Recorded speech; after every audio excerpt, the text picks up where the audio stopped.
dari tadi batu kupas saya ini tuh Ustaz. Itu dulu Ustaz. Baik. Bismillahirrahmanirrahim. Assalamualaikum warahmatullahi wabarakatuh.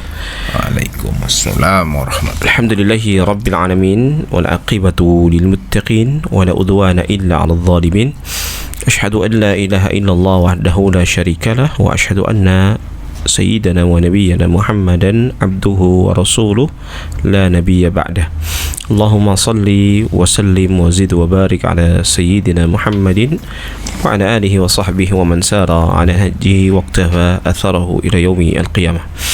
Alhamdulillah, kita bersyukur kepada Allah pada malam hari ini kita bisa berjumpa kembali. Di pekan-pekan yang lalu kita tidak sempat berjumpa malam Senin, malam Selasa maksudnya. Dan alhamdulillah malam ini kita bisa berjumpa kembali, insyaallah sepekan penuh kita bisa berjumpa.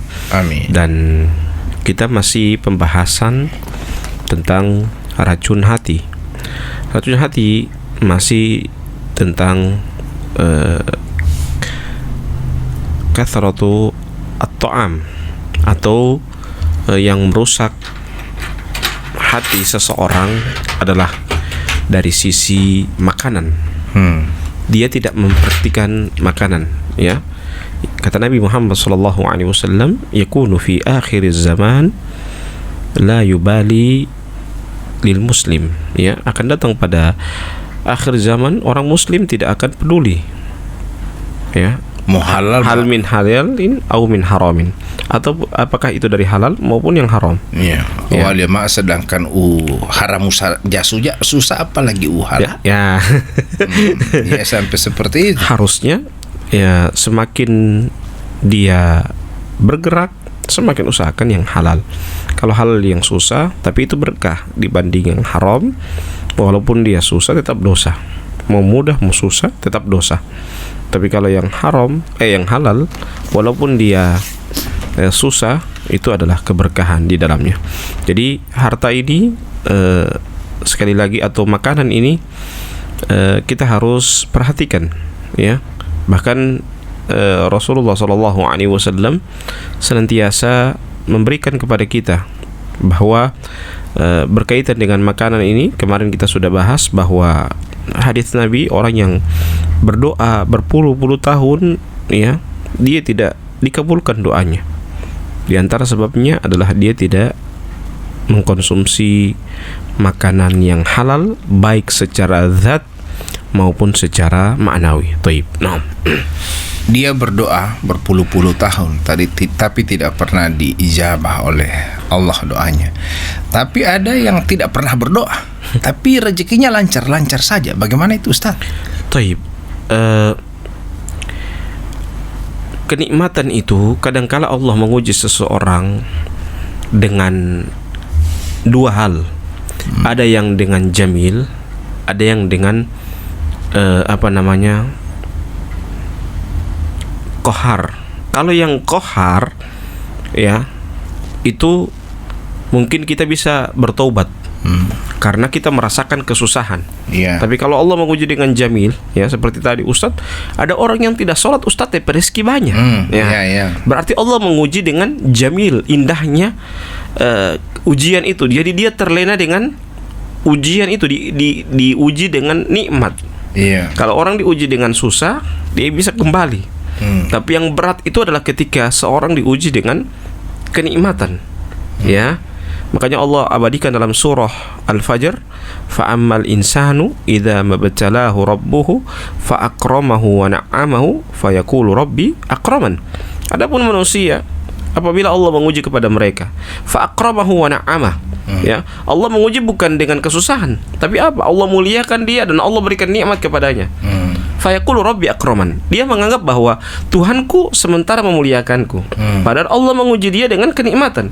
Dia tidak merasa bahwa itu adalah istidraj, ya, membuat dia terlena dengan apa yang Allah Subhanahu wa taala berikan kepadanya, padahal itu adalah sebuah ujian yang besar. Wallahu a'lam bishawab. Kita ke penelpon dulu yang sudah siap bertanya. Sebelum melanjutkan pertanyaan dari kami, kita ke penelpon. Ya, assalamualaikum. Waalaikumsalam Pak Ustadz, Pak Guru. Itu dua ya. Kami langsung pada pertanyaan. Iya. Ada seorang yang sudah memiliki harta, Iya. katakanlah sudah kaya raya, Iya. baru tidak pernah memberikan zakat terhadap kaum duafa atau tidak pernah memberikan zakat mal. Bagaimana itu Ustaz? Sementara jangankan dia mau sholat, mau ibadah, mau apa, mau memberikan kontribusi untuk kegiatan kemasyarakatan. Iya. Sedangkan saudara-saudaranya dibiarkan ada yang miskin, tidak diberikan zakat. Ya, itu saja. Datang di bulan puasa tidak pernah memberikan zakat, padahal di ATM-nya itu sudah miliaran. Iya, itu saja. Ini sudah ada yang sudah banyak terjadi di dunia ini. Iya. Pak Ustaz. Iya. Ya, terima kasih. Baru yang terakhir. Yang kedua ya, oke. Terakhir. Iya. Bagaimana orang yang selalu makan yang dia tidak sadar bahwa itu haram, padahal dianjurkan oleh agama kan tidak boleh memakan yang haram. Ya. Dia tetap memakan walaupun dia itu sudah tahu bahwa ini barang haram tidak bisa dimakan. Ya, ya. Bagaimana itu Ustaz? Terima kasih. Wassalamualaikum warahmatullahi wabarakatuh. Waalaikumsalam warahmatullahi wabarakatuh. Taib. Pertama, orang yang punya harta dan dia menelantarkan apa yang menjadi tanggung jawabnya, kata Nabi Muhammad SAW, kafa bil mar'i ithman ayyudayyi'a man yaqut. Cukuplah seseorang itu dikatakan berdosa ketika dia menelantarkan apa yang menjadi tanggung jawabnya.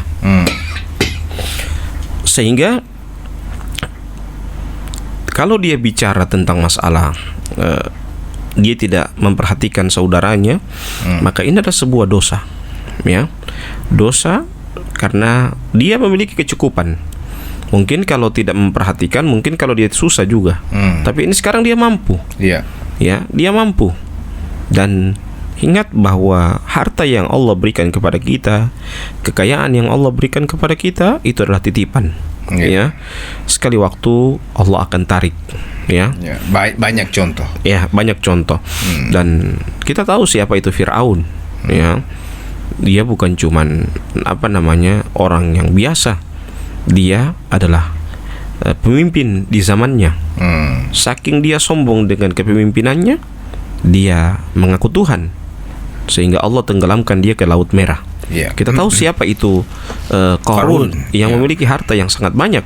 Ya, satu kunci dunia ini dia pegang hartanya. Ya, tetapi apa? Allah tenggelamkan dia dengan hartanya dan mereka dua-dua di neraka. Ini menunjukkan bahwa kesuksesan seseorang bukan diukur dengan hartanya, bukan diukur dengan jabatannya, tetapi bagaimana dia punya harta, dia bisa bersyukur dengan harta yang dia miliki. Bagaimana dia punya jabatan, dia pergunakan jabatannya untuk membantu orang lain. Maka itu adalah sebuah kebaikan yang besar bagi seseorang. Maka itulah pentingnya kita ketika dia punya harta, perhatikan yang harus dia perhatikan terlebih dahulu. Makanya dia ketika punya kekayaan yang harus dia list, ya, yang harus dia list, ingat adalah yang pertama adalah orang yang terdekat dengannya, orang tuanya kah, kemudian saudara, orang tua kandung, ya, kemudian saudaranya, ya, kemudian istrinya atau keluarganya, anak-anaknya.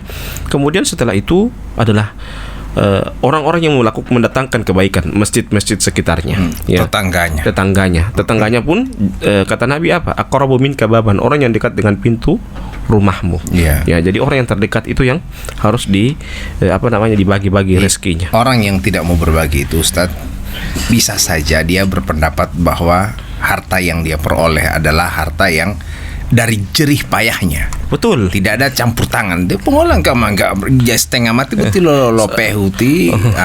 Baru itulah yang menyebabkan dia menjadi angkuh, tidak mau bersedekah. Ya.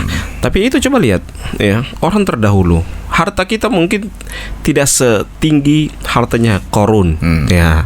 Tapi Allah tenggelamkan, ya. Di zaman tidak mengapa itu kaya. ya. Kata Nabi Muhammad SAW apa? Ni'mal malus salih lirrajulis salih. Sebaik-baik harta itu apa? Yang dipegang oleh orang yang baik. Ya. Maksudnya apa? Kalau harta itu dipegang oleh orang yang baik, dia pergunakan kepada hal yang baik. Ya. Ya, tapi kalau harta itu dipegang oleh orang buruk juga diarahkan kepada yang buruk. Ya. Jadi kalau dia menganggap bahwa ini hasil jerih payah saya, sana ngitio, mohito olau, saya pesteka mati mencari, betul, itu betul. Tidak ada yang salah. Tapi alangkah lebih indah suar lelah kita kasih berkah. Lebih indah itu, ya, itu lebih indah. Dan kadang kan begitu, karena dia sombong. Kadang kalau dia masih susah, dia masih mau bergaul. Tapi ketika sudah status sosialnya sudah naik, ya kadang-kala dia sudah lupa diri. Dan intinya kalau misalnya ada orang seperti itu kemudian tidak mau berbagi, huli lo mati ya, dia mah putu akal aja, bomalal itu ya putu karaja artinya kan. Misal ya seperti itu kan. Kalau misalnya ada orang yang semua dibungkili lali buti, huli mah enggak mah itu urusannya Allah Ta'ala. Nanti Allah akan menyadarkan dia. Ya tidak usah kita orang sibuk-sibuk mau urus pada dia. Misalnya seperti itu. Yang selanjutnya adalah pertanyaan Lici tadi bagus juga. Yang kedua adalah bagaimana dengan orang yang tidak peduli halal haram. Pokoknya yang penting yang penting dia kenyang. Nah, ini. Iya, itu dah akhir zaman. Ya. Kata Nabi itu, yakunu fi akhir zaman, ya la yubal mar'i hal min halalin au min haramin. Jadi akan datang suatu zaman di mana manusia itu tidak peduli lagi dengan hartanya, apakah dia mendapatkan halal ataupun haram. Makanya Nabi Muhammad SAW mengatakan dalam sebuah hadisnya apa? La tazulu qadama 'abdin yaumal qiyamah hatta yus'ala an arba'. Tidak akan bergeser kedua kaki seorang hamba sampai dipertanyakan 4 hal. Di antaranya apa? An malihi, min aina iktasabahu wa fima anfaqah. Tentang hartanya, dari mana didapatkan harta tersebut dan kemana dia salurkan harta. Jadi harta ini 2 hal yang akan dimintakan pertanggungjawaban. Dari mana dan kemana. Semakin banyak hartanya, maka semakin lama juga hisapnya. Semakin panjang umurnya, maka semakin lama juga hisapnya. Kemudian seperti ini Ustadz, kita juga harus hati-hati. Suatu ketika ada orang yang orang bakhil, bungkili bungu Ustadz ya. Jadi entah itu keluarganya, apanya, dia tidak mau bersedekah seperti halnya kata Lici tadi. Suatu saat dia kena musibah. Betul. Setelah dia kena musibah, kita orang yang selama ini balia dari luar, bata. Nah ini apakah kita orang bilang begitu mau dapat dosa atau tidak Ustaz? Tetap dapat dosa. Kita mencibir orang dapat musibah. Karena musibah itu, karena selama ini dia ini tidak pernah tolong orang. Ya, kadangkala Allah menyadarkan seseorang itu dengan musibah. Ya, kadang orang itu kalau dia nikmat, dia lupa diri. Kadang Allah menegur, kadang dengan sakit, kadang dengan musibah. Ya, tujuannya apa? Agar orang itu bisa kembali. Jadi jangan mencibir orang yang kena musibah. Karena yang memberikan musibah kepadanya itu adalah Allah. Ya. Ingat itu. Elaima talongohi musibah de eliobe itu adalah Allah. Ya. Jadi jangan justru kita mencela dia. Itu proses Allah menyadarkan dia. Ya, jadi kita tetap tolong, ya. Kita tolong, jangan ngana yang dulu kamar unggili pak kita tidak bantu ngana. Artinya begini Ustaz, dulu dia pernah minta tolong, begitu kan, turungi pemaya ultima desi kisalio umbela wala bele dialu. Akhirnya dia bilang, dia padahal ada di rumah. Di rumah. Nah, suatu ketika dia kena musibah. Ketika dia musibah, orang yang punya uang ini kemudian Mbak bilang, batai ngarapumi turunnya, engkau susah mayo ambil labu turunnya, itu bagaimana itu Ustaz? Tetap tidak boleh. Berarti sama, orang susah sama dengan dia kalau sama dengan dia, so draw. Ya. Jadi apa namanya? Caranya jangan sampai draw, biar dia dapat dosa. Orang jangan ikut dia dapat dosa juga macam dia. Apalagi dia itu kena musibah, yang musibah itu bukan dia minta-minta. Orang kan dalam kenikmatan itu tidak suka musibah. Tidak ada orang di muka bumi ini suka dengan musibah, tidak ada. Kita ke penanya dulu sebelum kita melanjutkan pertanyaan. Toduolo, assalamualaikum. Waalaikumsalam warahmatullahi wabarakatuh. Ya, Toduolo Tipa Wardi ya. Ya, begini, beberapa hari yang lalu saya kan ketemu orang, kata mau diajak untuk beribadah, baru bilang untuk apa mau beribadah? Emangnya mau jadi kaya? Lihat kita biar tidak beribadah, selalu kita Ada rezeki. ini apa dulu, berkecukupan. Ya. Terus menjadi pertanyaan saya, bagaimana menyikapi orang tersebut, Pak Ustadz? Apakah kita harus jauhi atau mencibirnya atau menegurnya atau menasehati atau bagaimana? Tolong mohon pencerahannya, Pak Ustadz. Oke, cukup sekian dan terima kasih. Assalamualaikum warahmatullahi wabarakatuh. Waalaikumsalam warahmatullahi. Taib. Pertama, kita harus ingatkan dia bahwa ujian Allah itu tidak selamanya adalah musibah. Ujian Allah itu kadang-kala dengan kenikmatan. Ya, coba lihat itu kepada Qarun, kepada Fir'aun. Itu ujian Allah bukan sebuah musibah. Tapi Allah terlenakan mereka dengan apa yang mereka miliki. Fir'aun terlena dengan dengan jabatannya, sehingga saking dia terlena, ternina bobokan dengan jabatannya, dia mengatakan apa? Ana rabbukumul a'la. Saya Tuhan kalian yang paling tinggi. Bayangkan, cuman dia awalnya jadi pemimpin dan dia terlena dengan pemimpinnya. Dia karena sudah terlena itu, akhirnya dia sudah mengaku Tuhan. Ya, itu yang pertama. Yang kedua, Qarun, ya. Dia punya harta kita dengan Qarun, siapa yang lebih banyak? Jelas Qarun. Tapi apa? Allah tenggelamkan. Jadi kadangkala Allah menguji kita, jangan sampai kita mengukur ujian itu nanti susah. Ujian itu dengan senang juga itu adalah ujian, ya. Jadi kita harus memilah, pandai memilah. Jangan sampai ada orang bilang lihat kita tidak sholat tapi kita punya harta banyak. Kesuksesan. Ada orang yang bahagia, orang yang senang tapi dia tidak bahagia. Ya. Ada orang yang bahagia tapi dia tidak senang. Ya. Jadi tidak selamanya kesenangan itu membuat orang bahagia. Ya, tapi orang bahagia sudah tentu dia senang. Ya, orang bahagia maksudnya apa? Ada orang dia terlena, dia senang dengan dengan harta yang dia miliki. Tapi dia tidak bahagia. Tidak bahagia yang apa? Batinnya itu sakit. Karena dia tidak ibadah.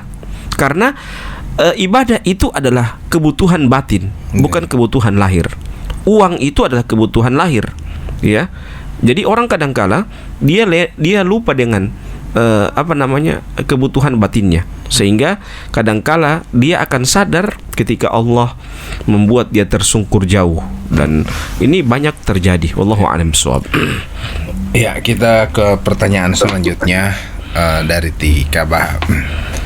Assalamualaikum. Waalaikumsalam warahmatullahi wabarakatuh. Tudwolo Tikabah, pertanyaan. Oh, Rindo Latabe itu satu pertanyaan Pak Guru. Ya, Pak silakan Ya, pertanyaan. Ya. Pertanyaan, pernah dulu saya itu tetehede Bapak Bunggili. Ya. Yo. Ya, artinya dulu ada seseorang. Dulu. Dulu. Seseorang yang bersifat pelit. Ya. Patatu lemana lima itu aja mempoingoi. Ya. Biarpun sabi itu tatumu, pelema ada satu pelajaran Olion Bulami. Olion Bumailami dari ada keturunan Bugis, ada keturunan Sangir. Ya. Mengajarkan anu teo bisa menghilang Bunggili olehmu bahwa himu tatio. Ya.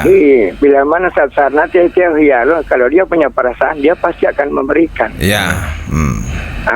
Pataunya lah contoh. Mana menguji Pak Guru. Apakah saya berdosa menunjukkan, artinya memberikan sifat itu kepada saya punya istri? Ya, itu terima kasih. Atau Pak Jawa itu Pak Guru. Iya. Tidak berdosa. Justru dapat pahala. Artinya ketika kita orang dapat tetangga yang bunggili, misalnya.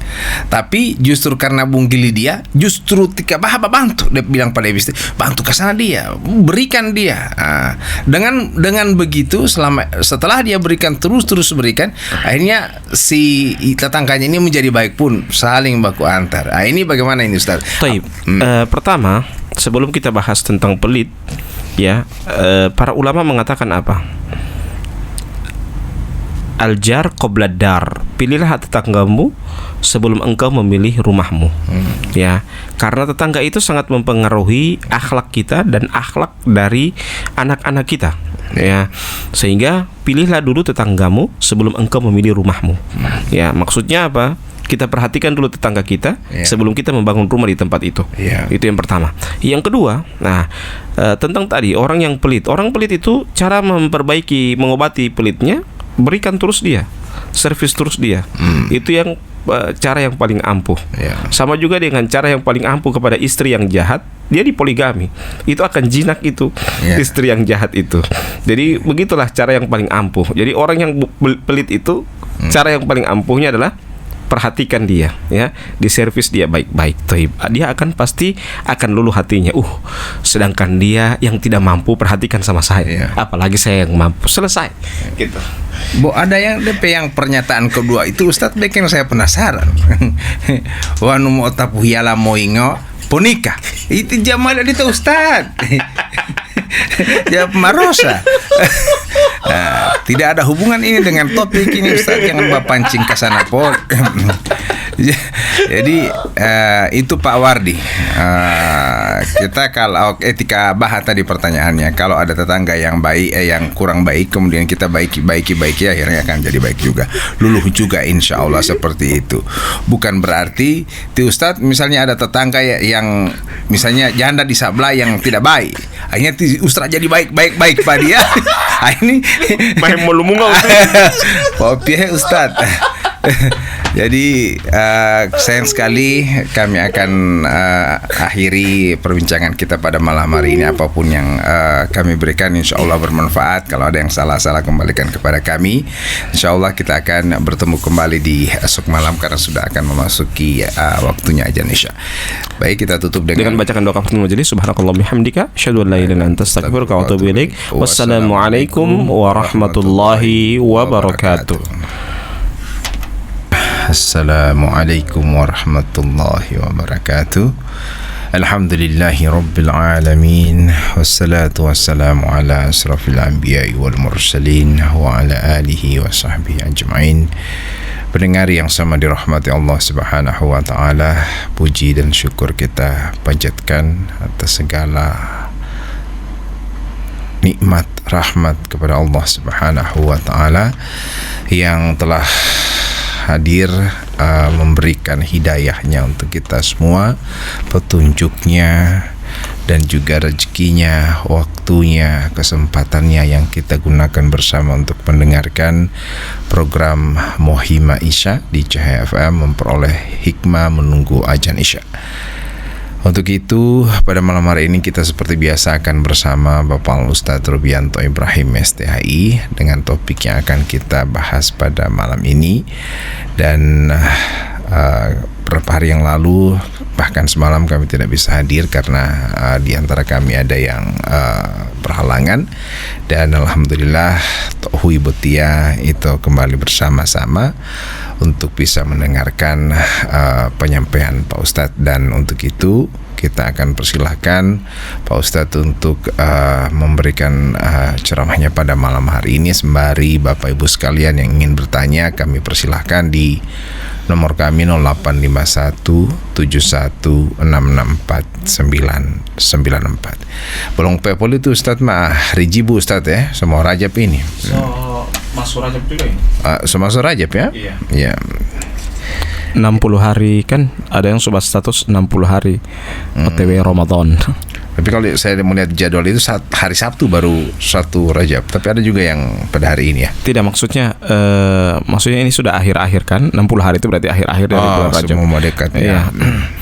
Ya minimal kita tahu bahwa bulan Rajab itu, orang kalau kenal bulan Rajab berarti bulan Isra Mi'raj. Mi'raj poli. Ya. Wow, bulan pernikahan.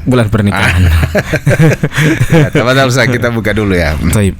Bismillahirrahmanirrahim. Assalamualaikum warahmatullahi wabarakatuh. Waalaikumsalam. Alhamdulillahi rabbil alamin wal aqibatu lil muttaqin wala udwana illa 'alal zalimin.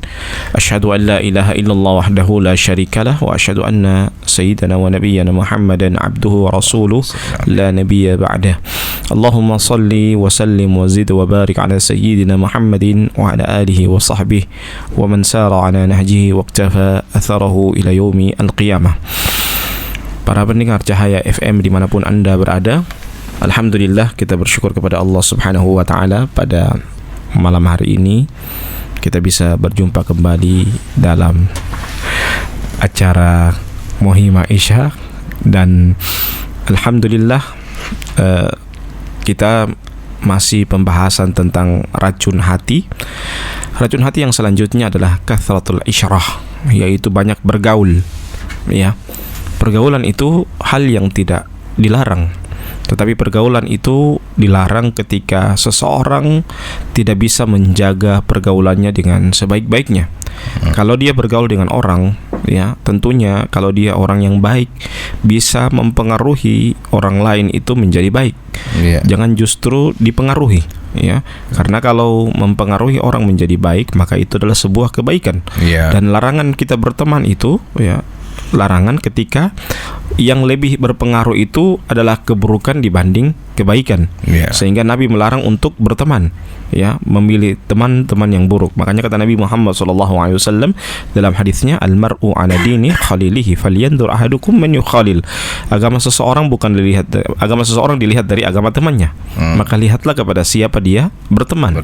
Jadi teman yang dimaksudkan di situ adalah ketika seseorang berteman dengan orang yang baik, maka tentunya dia akan mendapatkan pengaruh kebaikan, aura kebaikan dari orang yang baik itu. Tapi sebaliknya kalau dia berteman dengan orang yang buruk, ini larangan oleh Nabi Muhammad SAW. Dan juga Allah Subhanahu wa taala berfirman dalam Al-Qur'an Al-Karim, "Wala tarkanu ilal ladzina zalamu fatamassakumun nar." Janganlah kalian condong kepada orang-orang yang zalim, yang kalian itu akan tersentuh dengan api neraka. Inilah pelajaran besar buat kita bahwa pergaulan itu bukan hal yang terlarang dalam Islam, tetapi yang terlarang itu adalah ketika kita tidak bisa menjaga pergaulan kita dengan sebaik-baiknya. Jadi kita harus menempatkan diri kita untuk bergaul dengan orang baik. Maka kita wanu motamania tamo ngaji ya, mali mau ngaji ya Ustaz. Wanu motamania tamo heo deh, mali mau heo deh. Nah, mungkin makanya seorang penyair Arab mengatakan la tas'al anil mar'i was'al an qarini wa kullu qarinin yaqtadi. Jangan kamu tanya siapa orangnya, tapi tanyakanlah siapa temannya, karena kepada temanlah dia akan mengikuti. Misalnya ti Ustadz otamani otamohe ode. Bahwa artinya di tatamania tuh ti Ustadz itu dia mau berubah, tetap tatamania li Ustadz. Bololing oleh maton tamani li ti Ustadz. Kita ke penelpon dulu sebelum berkelanjutan Ustadz. Kita langsung. Assalamualaikum. Waalaikumsalam warahmatullahi wabarakatuh. Pak Ustaz, Pak Guru. Langsung pada pertanyaan. Apabila saya ini contoh, saya berteman dengan orangnya bagaimana, Ci? Orang yang jahat, orang yang pokoknya menyakiti orang lain lah itu. Pokoknya dirinya itu selalu membicarakan yang tidak baik, selalu karlosa, membawa fitnah sama orang lain. Baru saya punya teman teman akrab. Baru DP pertanyaan. Baru saya jauh DP kejahatan itu selalu dengan dia. Ini contoh. Jadi dua ini Ustaz. Halo Ci. Lanjut. Kemudian saya menasehati juga sama dia, tetapi dia menghiraukan apa saja yang saya nasihati, saya berikan untuk yang terbaik dia, saya arahkan dia dengan yang terbaik. Dia tetap tidak mau berubah, kejahatannya. Bagaimana itu? Kemudian yang terakhir, ini memasuki bulan Rajab. Caranya Nabi Muhammad berisra menuju ke angkasa untuk menjemput ini perintah sholat 5 waktu. Perintah sholat itu di lapisan kemanakah yang dilalui oleh Nabi kita Nabi Muhammad SAW. Lapisan itu lapisan keberapa? Sidratul Muntaha. Itu yang dimaksudkan.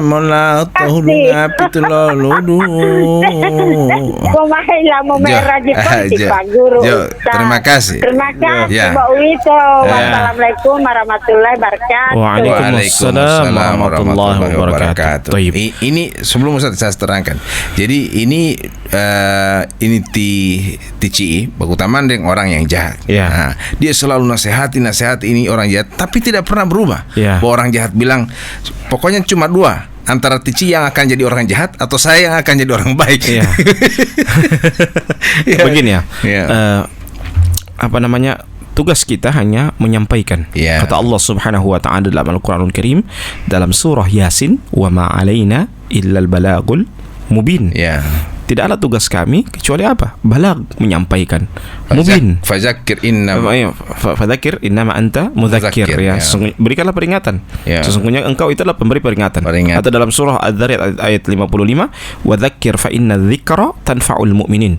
Berikanlah peringatan karena sesungguhnya peringatan itu berguna bagi orang-orang yang beriman. Maka tugas kita adalah menyampaikan. Adapun memberikan hidayah itu hanyalah Allah Subhanahu wa taala. Makanya bayangkan saja paman Nabi Muhammad sallallahu alaihi wasallam itu tidak mendapatkan hidayah. Ya, padahal ini paman Nabi yang selalu membantu dakwah Nabi, senantiasa memberikan nasihat kepada Nabi. Namun apa? Karena teman yang buruk menyebabkan itu terhalang dia dari hidayah.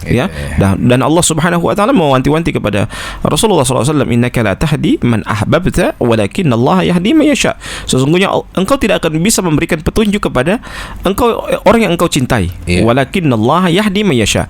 Akan tetapi Allah lah yang akan memberikan hidayah, memberikan petunjuk kepada orang yang dia kehendaki. Thayyib. Ini mungkin sampai dengan suami istri pun seperti itu, Ustaz. Suami istri kan contoh seperti Nabi Nuh dengan dengan istrinya dan anaknya. Anaknya jadi durhaka karena istrinya.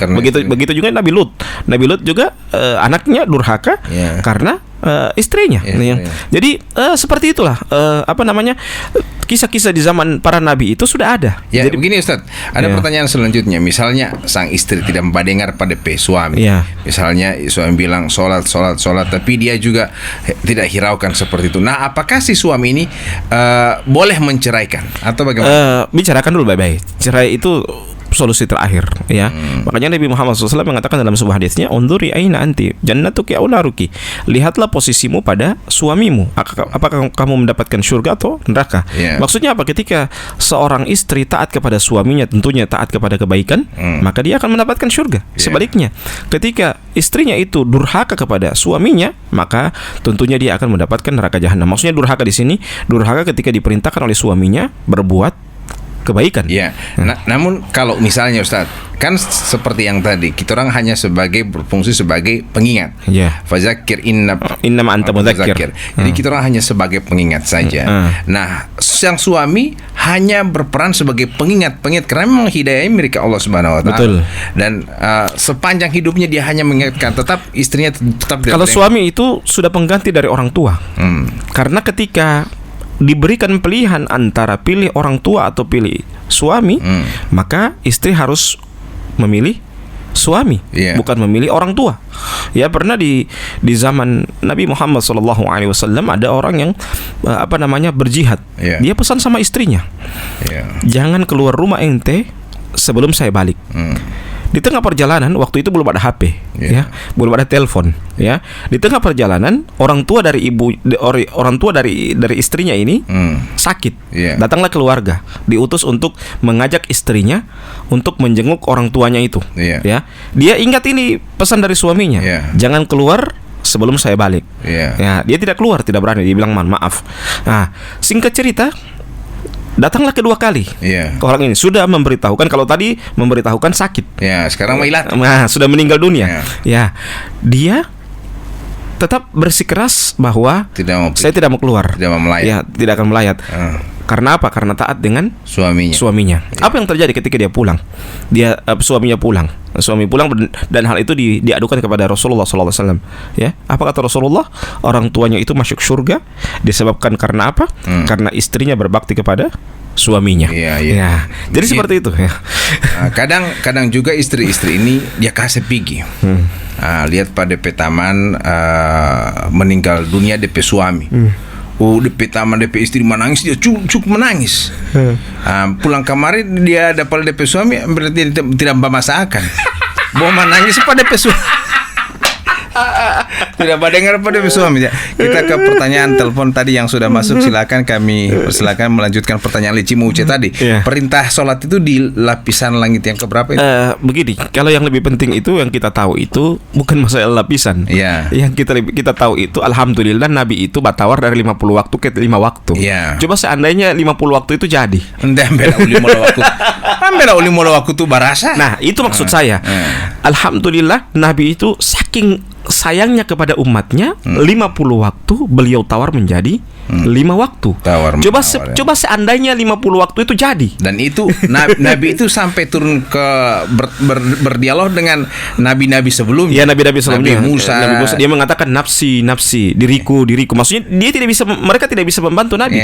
Mereka hanya bisa membantu dirinya mereka sendiri. Jadi Nabi itu sampai ke Sidratul Muntaha, dan yang bisa memberikan syafaat adalah Nabi Muhammad SAW. Kita ke pertanyaan selanjutnya, Ustaz ya. Ya, Assalamualaikum. Waalaikumsalam warahmatullahi wabarakatuh. Iya, begini, ini mengenai bergaul ya. Saya punya teman, saya mau ajak untuk beribadah, tetapi dia bilang di jawaban, nanti sudah tua saya baru mau beribadah, nanti sudah tua, nanti mau dekat-dekat meninggal. Terus bagaimana itu Pak Ustadz? Jadi itu mau Inti ongko utawami ongko tumulo lombu. Indo mandi hanya kasana Pak dia masih mau hidup ente besok. Ya, terima kasih Pak Wardi. Ya, lanjut dulu. Apakah bagaimana itu Pak Ustadz? Apakah saya tetap menasehatinya atau saya marah? Bagaimana? Ya, jangan pernah berhenti untuk menasehati. Ya, terus untuk bulan Rajab, apakah di bulan Rajab itu kita disunahkan untuk berpuasa atau bagaimana Pak Ustadz? Oke, mohon pencerahannya. Assalamualaikum warahmatullahi wabarakatuh. Waalaikumsalam warahmatullahi wabarakatuh. Yang pertama, kepada teman itu kita hanya menyampaikan, tidak boleh marah, ya. Menasehati itu tidak boleh marah, karena tujuan kita menyampaikan agar orang semakin baik. Ya, karena kalau mau marah kira-kira Islam ini tidak menyebar di Indonesia, tidak menyebar di dunia. Zaman Rasulullah kalau mau mengaku artinya mungkin Rasulullah marah-marah pada zaman itu, dimaki, dicaci maki, dihina, justru Islam itu terkenal dengan akhlak Nabi. Nabi ketika diludahi, dan orang yang meludahi itu ketika Nabi lewat itu tidak ada. Padahal tiap hari diludahi ini Nabi. Nabi lewat terakhir dan tidak ada orang yang pertama kali menjenguk kecuali Nabi Muhammad SAW. Ini menunjukkan apa? Akhlak Nabi yang sangat tinggi. Akhlak Nabi yang sangat tinggi. Jadi tugas kita hanya menyampaikan saja. Dan itu tadi dia bertanya bagaimana dia mau sholat nanti sotua, kata Allah Subhanahu wa taala dalam Al-Qur'anul Karim, wa ma tadri madza taksibu ghadan wa ma tadri fi ay ardhin tamut. Kamu tidak tahu apa yang engkau dapati besok. Maksudnya rezekimu kamu tidak tahu besok. Wa ma tadri fi ay ardhin tamut. Dan kamu tidak tahu di bumi Allah yang mana engkau meninggal dunia. Dan ajal itu bukan nanti melihat nanti tua baru setelah itu bau tanah. Tidak. Ada berapa banyak orang yang masih anak-anak meninggal dunia. Berapa banyak orang yang remaja sudah meninggal dunia. Jadi bukan diukur nanti nanti tua. Ente tahu sama dia Tibali bilang tadi, ente tahu dari mana dia mau meninggal nanti tua atau mau meninggal besok, dia tidak tahu kan. Jadi seperti itulah. Jadi usahakan kita berusaha untuk menyampaikan dengan cara yang sebijak mungkin, dan usahakan juga kita ajak dia dengan cara yang baik. Dan memang orang itu kadangkala menolak nasihat bukan karena kita tidak memberikan nasihat, atau mungkin saja bisa jadi adalah cara kita menyampaikan yang kurang baik, ya. Maka tentunya kita harus memberikan nasihat dengan cara yang paling baik. Wallahu a'lam bishawab. Yang kedua adalah bagaimana amalan-amalan di bulan Rajab. Amalan-amalan di bulan Rajab itu kurang lebih bulan Rajab itu kan puasa juga boleh Ustaz. Iya, itu kebaikan kan, bulan kebaikan. Jadi kan dia kan bulan yang diberkahi oleh Allah, ya. Dari 4 bulan di antaranya kata Nabi Muhammad SAW, kata Nabi Muhammad SAW adalah di antaranya adalah bulan Rajab. Rajabun baina Jumadi wa Sya'ban. Kita ke penanya berikutnya. Assalamualaikum. Waalaikumsalam warahmatullahi wabarakatuh. Ya, silakan. Imam Afikah, ya. Ini saya punya pertanyaan ini Pak mengenai itu harta warisan. Iya. Ada seorang bapak mengambil anak angkat, diambil dari bayi, kemudian dipelihara dengan anaknya. Kemudian ini anak angkat ini cuma jadi budak, dia yang kerja semua ini harta yang dimiliki oleh bapak ini. Yang menjadi pertanyaan saya, apabila ini kemudian ini bapak angkatnya ini meninggal ya. Iya, bapak angkatnya ini meninggal. Yang menjadi pertanyaan saya, apa ini anak angkat ini mendapat juga harta warisan ini dari bapak tersebut? Ya. Baru yang kedua, apa hukuman apa yang diberikan oleh Allah kepada bapak tersebut ini yang tidak pernah memberi ini harta warisan kepada anak angkat? Makasih Pak Ustadz, Pak Guru. Assalamualaikum warahmatullahi wabarakatuh. Waalaikumsalam warahmatullahi wabarakatuh. Anak angkat itu ada dua ya. Ada anak angkat yang dia menjadi anak sepersusuan. Ya, itu anak angkat yang sudah dihukumi sama dengan anak kandung. Ya, tapi ada anak angkat yang diadopsi, dia tidak ada jalur darah, maksudnya tidak disusui, maksudnya tidak menetek kepada istri kita, maksudnya itu apa namanya? Itu bukan, dia tidak berhak mendapatkan warisan kalau yang kedua ini. Ya, jadi ada anak angkat kan cuma diadopsi, maksudnya dikasih besar, ya, dikasih besar, dirawat. Dikasih masuk kartu keluarga misalnya. Dikasih masuk kartu keluarga, tapi tetap dia tidak mendapatkan warisan. Karena apa? Karena dia adalah anak angkat yang tidak ada jalur darah. Yang jalur darah itu yang pertama tadi. Dia diadopsi karena dia butuh ASI. Dia apa namanya? Jadi bagian keluarga kita karena dia apa namanya? Menyusui sama istri kita. Itu jadi anak angkat sama dengan hukumnya anak kandung. Karena hukum anak angkat sepersusuan itu hukumnya sama dengan anak kandung. Nah, sekarang pertanyaan, ya, kalau orang tua angkat itu, jadi kalau misalnya yang posisi dia yang kedua, dia tidak ada tidak ada sambungan darah. Sambungan darah itu maksudnya tidak mendapatkan itu sepersusuan, cuma diadopsi saja, dikasih besar, dirawat, ya, maka dia tidak mendapatkan warisan. Cuman dia diberikan karena dia bekerja pada harta milik bapak angkatnya itu, maka dia berhak mendapatkan 2/3. Ya, 2/3. Itu pun wanu hiali atau dia wanjo hiali. Ya, kalau tidak dikasih berarti zalim bapak angkatnya itu. Ya, itu jadi itu yang ditanyakan sama ibu tadi. Iya, tapi jangan dihitung harta warisan, dia bukan dapat warisan. Tapi dia mendapatkan karena dia bekerja. Dia bekerja sebagaimana biasa. Sama dengan upah begitu. Ya, upah ya. Dan sama dengan, jadi misalnya kita kita punya sawah, orang kerja sawah kita. Orang pekerja itu kita harus kasih 2/3. Kita yang duduk-duduk angkat tangan, tinggal angkat kaki, tinggal tunggu DP hasil, dapat 1/3. Tidak boleh, dia punya lebih banyak. Ya, ente mau duduk di rumah. Ya, begitu itu. Jadi beda hukumnya. Jadi jangan bilang dia punya terlalu banyak. Iya, karena dia yang kerja. Jadi kita dapat 1/3. Jadi yang pekerjanya dapat 2/3. Begitu hukum Islam, hukum mengupahkan orang. Jadi yang kita bahas bukan hukum dia mendapatkan warisan. Kalau mendapatkan warisan jelas, kalau dia tidak ada jalur darah berarti dia hanya mendapatkan upah 2/3 itu. Wallahu a'lam bishawab. Jadi apakah dosa ketika bapak angkat ini tidak memberikan apa-apa, hanya menyuruh-nyuruh saja? Oh, jadi tetap dapat dosa. Jadi zolim itu. Zolim dan yang mendapatkan 2/3 itu bukan hanya saja anak angkat, siapapun yang bekerja kepada bapak angkatnya itu tetap dia dapat 2/3 karena dia bekerja.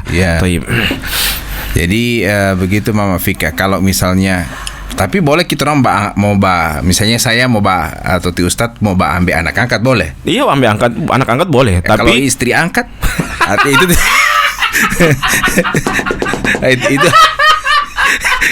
itu hanya pertanyaan saja, Mang Goyon. Jadi boleh mbak ambil anak angkat, tapi istri angkat jangan. Baik, ke pertanyaan selanjutnya yang sudah di line telepon. Semoga Ti Pak Wari tadi dengan Ti Mama Fika dengan juga Ti Ci sudah bisa puas dengan jawabannya Pak Ustadz. Kan kalaupun ada yang masih kurang berkenan, silahkan dipertanyakan kembali. Saya cenderung kepada pertanyaan yang tadi yang sempat istilahnya masih abu-abu di hati saya. Tadi Ustadz mengatakan bahwa ketika sang istri tidak mau dengar pada suami, istilahnya ini kan, so dia seperintahkan sholat, apakah sang suami ini hanya sebatas memberikan nasihat-nasihat saja, tidak perlu harus dengan mengancam? Wan misalnya itu dia jam tabia, menikah ulangnya, misalnya seperti ini contoh ya. Bagaimana itu Ustaz? Sebagaimana yang saya sampaikan tadi, bahwa cara menjinakkan istri yang agak rewel itu di poligami. Itu cara menjinakkan. Jadi saran saya, kalau misalnya masih bisa dinasihati bagus-bagus, nasihati bagus. Tapi kalau dia tidak mendengar, ya tinggal cari bagaimana cara poligami. Tapi itu solusi yang paling terakhir. Masih ada solusi yang lain yang Nabi mengatakan bahwa bisa dididik dengan goyur mubarreh. Dia maksudnya di sama dengan anak-anak ini, dipukul tapi tidak sampai mubarreh itu sampai jangan di muka, dia dalam bentuk pendidikan. Jadi karena dia adalah tanggung jawab kita. Jangan pukul so deng baalo, so banting akan kursi, so lempar so biru-biru. Itu jelas itu tidak smackdown. Jelas itu sudah di luar dari pendidikan dari istri. Allahu a'lam bishawab. Jadi kalau itu kan si suami menasehati istri. Tapi kadang juga si istri ini kalau menasehati, ini sebaliknya Ustadz. Si istri tidak pernah putus sholat, selalu ngaji, selalu bersedekah. Tapi suaminya justru urak-urakan itu seperti itu Ustaz. Mungkin mabuk-mabukan lah, tengah malam pulang dan seterusnya. Ini selalu dia nasihati tapi tidak mau berubah. Kasihan istrinya ini tertekan ya. Bagaimana ini Ustaz ya? Yang pertama kita harus doakan. Doa yang paling mustajab itu adalah doa seorang istri kepada suaminya. Yang kedua, kita nasihati dia dan tunggu dia, jangan nanti dia dalam keadaan mabuk kita nasihati. Ya jelas dia tidak akan menerima nasihat kita. Ya, kita tunggu pada saat dia sadar. Ya sudah benar-benar sadar dari minuman keras itu. Ya. Yang ketiga, kita memberikan nasihat kepadanya. Yang paling terakhir itu adalah kita minta cerai. Ya, itu yang solusi yang paling terakhir. Sama yang tadi, yang paling terakhir itu menjinakkan istri, poligami, itu yang paling terakhir. Ya, kalau masih bisa solusi-solusi yang lain, ya cari solusi yang lain. Kita kembali kepada topik pada malam hari ini, para pendengar CFM, sahabat CFM yang sama dirahmati Allah Subhanahu wa taala, adalah kita harus berhati-hati dalam bergaul. Ini bukan berarti kita memilih-milih teman ya Ustadz. Mungkin seperti itu. Bukan berarti kita memilih teman, walaupun teman yang buruk. Tapi kita harus hitung ketika kita berteman dengan teman yang buruk. Ya, kita bisa hitung apakah kebaikan yang kita miliki ini mempengaruhi kepada dia untuk menjadi dia lebih baik atau tidak. Kalau tidak mempengaruhi, berarti kita harus menghindar. Kita jaga jarak. Tapi bukan berarti kita memutuskan hubungan silaturahim. Jadi kita harus tetap bergaul dengannya. Ya, komunikasi biasa, tapi jangan sampai itu akan memutuskan hubungan silaturahim. Tetap ada pertemanan, tetap, tapi tidak terlalu dekat lah. Karena barang siapa yang memutus silaturahmi akan memperpendek rezekinya juga. Betul. Baik, sudah habis waktu Ustaz, sudah akan memasuki azan Isya. Dan kita tutup dengan membacakan doa kafaratul majelis. Subhanakallah bihamdika, asyhadu an la ilaha illa anta, astaghfiruka wa atubu ilaik. Wassalamualaikum warahmatullahi wabarakatuh. Subhanahu wa ta'ala. Kita kembali bersyukur kepada Allah atas segala limpahan rahmat kasih sayangnya yang tidak pernah putus kepada kita sekalian, termasuk kita masih bisa mendengar, nikmat mendengar, untuk selalu kita gunakan segala bentuk ciptaan Allah yang ada pada diri kita, melihat, mendengar, mencium, kita gunakan untuk memperoleh petunjuk-petunjuk Allah. Dan diantaranya adalah kita sama mendengarkan program Wahima Isa, memperoleh hikmah menunggu azan Isya. Tentunya seperti biasa kita akan bersama Al-Ustadz Robianto Ibrahim STHI yang akan memandu perbincangan kita. Dan untuk itu, kepada para pendengar yang ingin bertanya seputar akidah kita sama-sama bisa menggunakan line telepon di 085171664994. Kita langsung saja mempersilahkan Pak Ustadz yang saudari tadi tunggu ini. Bismillahirrahmanirrahim. Assalamualaikum warahmatullahi wabarakatuh. Waalaikumsalam. Alhamdulillahi rabbil alamin, wal aqibatu lil muttaqin, wala udwana illa 'alal zalimin. Asyhadu an la ilaha illallah wahdahu la syarika lah, wa asyhadu anna Muhammadan abduhu wa rasuluh la nabiyya ba'dah. Allahumma shalli wa sallim wa zid wa barik ala sayyidina Muhammadin wa ala alihi wa sahbihi wa man sara 'ala nahjihi wa iktafa atharahu ila yaumi al-qiyamah. Para pendengar Cahaya FM dimanapun Anda berada, alhamdulillah kita bersyukur kepada Allah Subhanahu wa ta'ala. Pada malam hari ini Allah Subhanahu wa ta'ala mempertemukan kita di tempat ini, menghadiri kegiatan yang rutin dilaksanakan setiap malam. Dan alhamdulillah malam ini kita bisa berjumpa kembali Dan kita masih dalam pembahasan racun hati, yaitu masih poin yang ketiga adalah kathratul isyrah. Di antara hal yang akan merusak hati kita adalah banyak bergaul. Jadi banyak bergaul bukan berarti kita dilarang untuk bergaul, tetapi larangan bergaul ini adalah ketika kita bergaul itu justru akan menjauhkan kita dengan Allah Subhanahu wa taala.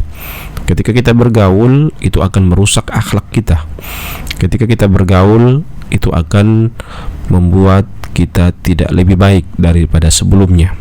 Itu yang dimaksudkan racun hati ketika kita bergaul. Bukankah bersilaturahmi ini Ustadz termasuk akan memperpanjang umur? Kita dianjurkan untuk bersilaturahmi. Apakah kira seperti bergaul itu bukan berarti bersilaturahmi? Betul, silaturahmi itu hal yang bagus, tetapi ada hal yang memang kita harus jaga. Ya, silaturahim itu sebuah faidah, sebuah sikap yang bagus. Tetapi hal yang perlu jaga juga adalah ketika kita bergaul dengan orang malah justru membuat kita lebih buruk daripada sebelumnya. Ya, harapan kita. Contohnya seperti apa Ustaz? Misalnya begini, kita bergaul, ya, kita berharap dengan kita bergaul itu cuma dua kemungkinan: dia berubah, atau kita yang berubah, atau kita jadi lebih baik. Maksudnya begitu. Ya, hal yang terlarang itu ketika kita bergaul dengan dia, dengan si B, kita bergaul dengan dia, malah justru dia mengajak kita kepada keburukan. Nah, itu halangan yang membuat racun hati. Ya. Jadi yang awalnya mungkin kita rajin sholat, dengan kita bergaul dengan dia, kita malah sholat. Berarti ada hal yang salah, ada hal yang keliru dalam pergaulan kita. Nah, itulah yang kita dilarang untuk bergaul. Makanya Nabi Muhammad SAW mengatakan dalam sebuah hadisnya, Al-mar'u ala dini khalilihi falyanzur ahadukum man yukhalil. Ini tekanan oleh Nabi betapa pentingnya kita memperhatikan teman kita, ya. Cara memilih teman, selektif dalam memilih teman. Kata Nabi apa? Al-mar'u ala dini khalilihi. Agama seseorang dilihat dari agama temannya. Nabi menggunakan teks dengan khalil, bukan sadiq, ya, bukan zamil, tapi menggunakan kata khalil. Ya, Khalil itu kalau bahasa Arab itu kan Khalil, ya, Khalilullah. Nabi Isa itu dinamakan dengan Khalilullah, ya, orang yang dekat dengan Allah, ya. Itu dalam bahasa Arab namanya Khalilullah. Kalau ada bahasa Ibrani, Haleluya, ya. Jadi kalau bahasa Arab namanya Khalilullah. Jadi itu dua bahasa yang mirip, ya. Sehingga Nabi Isa itu dinamakan dengan Khalilullah. Ya, Nabi menggunakan teks Khalil karena apa? Dia bukan cuma sekedar teman say hello, tetapi dia teman dekat sekali. Ya, makanya Nabi Isa dengan Allah itu dinamakan dengan Khalilullah. Karena apa? Dekat sekali Nabi Isa dengan Allah, ya. Sehingga larangan kita berteman itu dengan menggunakan teks Khalilullah. Nah, itu kenapa demikian? Karena Khalil itu, karena Khalil itu teman bukan cuma sekedar biasa say hello, tetapi teman yang mempengaruhi kita apakah kita menjadi baik atau buruk. Makanya Nabi memberikan kepada kita wanti-wanti, al-mar'u ala dini khalilihi. Agama seseorang dilihat dari agama temannya. Maka lihatlah kepada siapa dia berteman, ya. Jadi larangan di sini berteman itu kepada siapa saja oke boleh. Tetapi ada teman khusus. Nah, itu namanya khalil. Ya, dia buka-bukaan, dia curhat, ya. Itu khalil, itu teman yang paling dekat. Tidak ada orang yang lain yang diajak panggil curhat kecuali orang itu. Itu namanya khalil. Ya, tidak ada yang bisa buka-bukaan kecuali itu. Dan sudah saling percaya. Kita percaya, nganangan Allah percaya sama kita. Itu namanya khalil. Tapi ada orang yang mengatakan bahwa teman yang baik itu justru itu adalah musuh yang paling berbahaya. Iya, makanya begini, kata Ibnu Hazm, 1 kali engkau harus berhati-hati sama musuh Anda, tapi 1000 kali Anda berhati-hati dengan teman Anda. Karena temanmu itu akan dia tahu dari mana arah menikuk, ya, menukik. Kalau seperti tadi sudah khalil. Iya, karena khalil dekat sekali. Iya. Dan sobaku curhat. Ya, makanya kalau baik-baik itu pentingnya kita memilih teman. Ibnu Hazm sudah mewanti-wanti juga. Ya, 1 kali Anda berhati-hati dengan musuh, tapi 1000 kali Anda berhati-hati dengan teman. Karena teman itu tahu dari mana arah menukik. Ya, dia tahu di mana DP bok yang dia basmes akan. Dia tahu itu teman, karena teman hari-hari dengan kita. Makanya memilih khalil ini harus yang dekat sekali dan harus memang betul-betul bisa kita terbuka dengannya. Ya, dan hatinya seperti tong sampah ketika mendengarkan kesalahan kita. Ya, teman-teman yang baik adalah teman yang datang pada saat kita susah. betul. Bukan teman yang saat datang ketika dia butuh kita. Iya, makanya carilah tempat yang dimana kita dibutuhkan. Ya, bukan untuk dijadikan sebagai ajang permainan. Kita ke pertanyaan dulu yang sudah di line telepon. Assalamualaikum. Assalamualaikum warahmatullahi wabarakatuh. Ya, itu dua lo tiga bah. Pertanyaannya Tolong indalah itu Pak Ustaz dan Pak Guru. Silakan pertanyaan mengenai tentang apa yang dibahas tadi itu. Ya, persahabatan. Guru taman latia, Pak Guru memang taman latia, akrab pelatih. Ya. Terus? Ya, pertanyaannya. Ya baca emang itu hati. Ilmu latia rupanya seperti berat jodoh. Ya. Dan kedua rezeki. Pilih mental latia itu sebagai pelajaran latia, pilih latia itu dipahilai lo. Patahin dolian cara lo menghilai pilih anu itu biasalah mutabiah. Pilih itu dalam kunci doa itu pilih itu rezeki jodoh. Akan dimudahkan oleh Allah Subhanahu wa taala. Anu ya jampo pihak karajala itu berarti yang pola minggu rezeki, pola minggu jodoh. Itu jodoh. Justru tawe oleh mati yang mutapele beya oleh hati bawa enggak deh. Pilih mah itu. Ya. Yang sampai itu artinya Pak Guru, apakah saya bisa memberikan baru yang ketiga tentang itu artinya ngambil abad indra kan sekali waktu kan dipertanyakan oleh Allah Subhanahu wa taala. Ya. Pilih malatnya memang itu berarti hak pakai. Ya. Bukan hak milik. Jadi misalnya dalam tidak atau mator segala macam hak itu guna pakai. Hak guna pakai. Jadi memalami dungga waktu tulio. Jadi terutama mau mengadil orang. Enggak main gila dia. Macam itu Pak Guru yang artinya supaya diperjelas Pak Guru. Boleh terima kasih. Assalamualaikum. Waalaikumsalam. Waalaikumsalam warahmatullahi wabarakatuh. Taib, begini ya. Pertama, kita bahas yang dari pertanyaan kedua. Allah Subhanahu wa taala berfirman dalam Al-Qur'anul Karim, "Al-yawma nakhtimu 'ala afwahihim wa tukallimuna aydihim wa tashhadu arjuluhum bima kanu yaksibun." Pada hari kiamat kelak ketika kita akan dihisab oleh Allah, nakhtimu 'ala afwahihim. Allah akan kunci mulut kita. Wa tukallimuna aydihim, dan yang akan berbicara adalah tangan kita.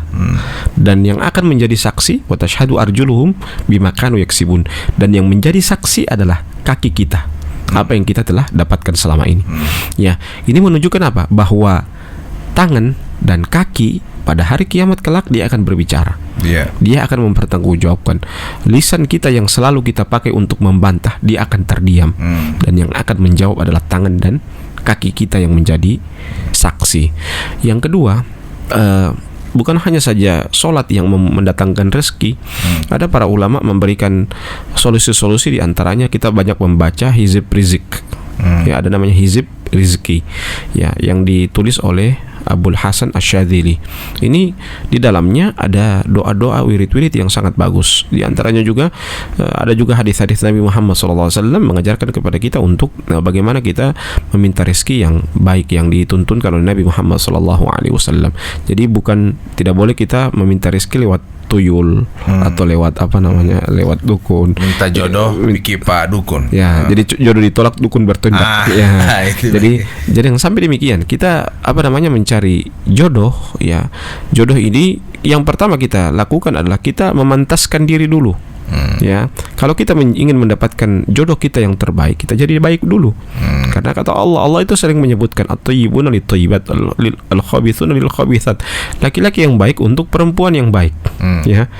Laki-laki yang buruk untuk perempuan yang buruk. Itu maksudnya apa? Allah memasangkan antara yang baik dengan baik, yang buruk dengan yang buruk. Maksudnya begitu. Jadi pasangannya, kalau kita ingin mendapatkan yang baik, tentunya kita jadi baik dulu. Kalau kita ingin mendapatkan buruk, tentunya kita jadi buruk dulu. Ya, jadi itulah pasangan-pasangan. Jadi kalau ingin mendapatkan yang baik, kita punya ekspektasi yang tinggi bahwa kita akan mendapatkan yang baik, tentunya kita cari yang baik. Kita jadi baik dulu sebelum kita mendapatkan orang yang baik. Taib. Kita ke pertanyaan selanjutnya. Assalamualaikum. Assalamualaikum. Waalaikumsalam warahmatullahi wabarakatuh. Naam. Taib. Setelah menyimak apa yang menjadi pembahasan ini malam, tentang pergaulan. Ya. Ada yang berteman, kemudian pada suatu saat akan berbalik belakang, malowingo.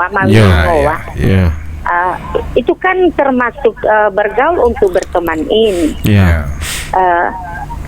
Tadi dikatakan bahwa pergaulan itu termasuk meracuni hati. Berarti yang untuk dengan teman-teman ini kalau misalnya silaturahmi, tetap itu bergaul kan. Baru kemudian suatu saat nanti punya problem yang ada masalah sehingga mau bibong. Nah, bagaimana untuk berbicara pergaulan itu bisa tidak bergaul dengan teman-teman ini? Baru yang kedua, sekarang ini kan Isra Mi'raj. Waktu Nabi keluar ke angkasa, melewati lapisan, berbagai macam lapisan. Setiap lapisan pertama sampai ke Sidratul Muntaha itu, beliau melewati keadaan manusia yang sudah pulang ke rahmatullah itu. Ada bermacam-macam yang dirasakan. Pertama, walut tahe huntingal todila. Walut pokoknya macam-macam lagi. Pertanyaannya. Pertanyaannya, apakah mereka itu sudah memang seterusnya di akhirat itu menerima siksaan seperti itu, atau bakal nanti ada perubahan kebaikan untuk mereka? Kasihan. Bisa pahami. Mohon Ustaz, Guru. Terima kasih. Wassalamualaikum warahmatullahi wabarakatuh. Waalaikumsalam warahmatullahi wabarakatuh. Teman itu, jadi sekali lagi, larangan kita tidak dilarang untuk silaturahim. Ya, larangan itu adalah ketika kita banyak bergaul justru akan merusak hati kita. Ya, kita salah memilih teman. Itu yang dilarang. Makanya ketika kita silaturahim, jangan juga terlalu dekat, jangan juga terlalu jauh. Ya, kalau terlalu dekat pasti akan ada gesekan, ada masalah. Ya, kalau terlalu jauh juga nanti dianggap sombong. Ya, jadi usahakan pertengahan. Jangan terlalu dekat, jangan juga terlalu jauh dalam bersikap. Kalaupun akan mencari teman yang paling baik, yang seperti yang Halil tadi kita orang cari orang yang background agamanya kuat supaya tidak mudah bermusuhan. Mungkin seperti Ustaz ya. Kalau Nabi itu memisahkan antara agama dengan akhlak. Ketika Nabi Nabi ketika menyebutkan kepada para orang tua wanita, kata Nabi apa? Idza atakum man tardawna dinahu wa khuluquhu fazawwiju. Apabila datang kepada kalian dua syarat kalau mau pilih laki-laki itu, yang punya agama dan punya akhlak. Karena ada orang punya agama tapi jauh akhlak. Ada orang punya akhlak tapi jauh agama. Ya, jadi Nabi menyandingkan dua itu. Berarti itu artinya bukan hanya saja background agama, tapi juga akhlaknya bagus. Karena ada orang yang punya agama juga akhlaknya kurang bagus. Mohon maaf ya, bukan berarti agamanya yang salah. Ya, tapi dia belum mampu menerapkan akhlak itu secara sempurna. Begitu juga orang yang punya akhlak. Ada orang punya akhlak tapi dia tidak punya agama. Dia berhadapan dengan orang, masya Allah, dia pandai menghadapi bergaul dengan orang, tapi dia tidak bisa mengajak kepada kebaikan. Ketika ada azan dia tidak sholat, ya berarti dia punya akhlak, adabnya bagus, tapi dia tidak punya agama. Ya, maksudnya dia agamanya minim. Itulah maksud saya. Jadi dua hal itu yang memang ketika kita bergaul kita juga harus melihat dua kriteria ini, punya akhlak dan punya agama.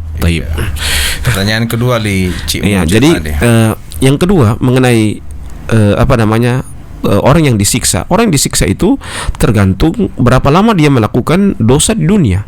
Selama dia melakukan dosa di dunia, karena semakin panjang umur kita, semakin banyak harta kita, maka semakin lama juga hisapnya. Jadi hisap itu tergantung lama kita hidup, tergantung banyak harta yang kita miliki. Jadi semakin banyak harta kita, maka semakin lama juga hisapnya. Jadi orang-orang yang pada saat dilewati oleh Rasulullah pada perjalanan Isra Mi'raj itu, orang yang sudah terlebih dahulu meninggal di zaman-zaman Nabi sebelumnya. Kemudian sementara disiksa. Di situ pertanyaannya, apakah mereka itu tidak akan pernah berhenti disiksa atau bagaimana? Mereka akan berhenti sesuai dengan kalau dia selesai. So amplas dengan DP dosa yang dia buat di muka. Sama dengan manusia, kalau kalau setelah selesai DP masa jabatan di penjara misalnya dilapas sebagai warga binaan akan dikeluarkan begitu. Jadi sesuai dengan berbanding lurus dengan apa yang dikerjakan di dunia.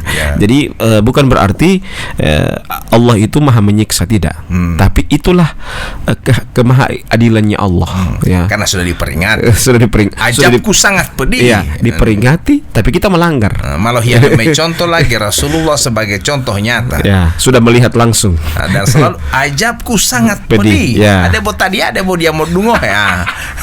Jadi memang artinya kan sudah diperingati. Kadang kala peringatan Allah ini tidak dari mungkin ada teman yang memperingati, tapi dengan peristiwa. Mungkin kita mau ilo dunggalong ngoto. Dia mau dungo.